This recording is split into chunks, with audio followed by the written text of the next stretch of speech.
తిలక్జీ సామూహిక గణేష్ ఉత్సవ లక్ష్యం స్వదేశం స్వధర్మం స్వసంస్కృతి పరిరక్షణకై ఒకే మంత్రం ఒకే సమయం ప్రతి ఒక్కరం ఇదే ఐక్యతకు చిహ్నం. మనం ఒక మంత్రాన్ని జయ జయ గణపతి మంగళకారి విఘ్న వినాశక సంకటహారి.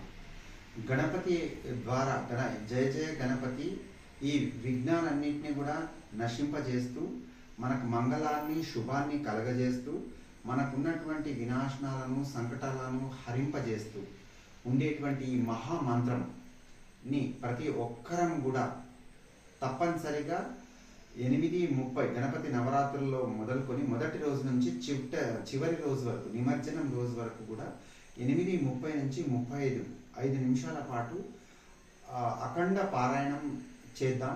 తద్వారా మనకు ఉండేటువంటి సనాతన ధర్మానికి దేశానికి ఉండేటువంటి అన్ని రకాల విఘ్నాలను వినాశనాలను సంకటాలను హరింపజేసి మనల్ని ఎంతో జీవన ముక్తులను చేస్తూ సంతోషాలు ఆనందాల్ని సనాతన ధర్మం విజయవంతంగా ముందుకెళ్ళే దానికి ఎంతో మహాశక్తివంతమైనటువంటి ఈ మంత్రాన్ని హిందూ సంఘటన ఐక్యత ప్రదర్శన కోసం ఈ మహామంత్ర పారాయణ యజ్ఞంలాగా భావిస్తూ ఈ యజ్ఞంలో ప్రతి ఒక్కరిని కూడా భాగస్వామ్యం చేసేటువంటి ప్రయత్నం చేశాం.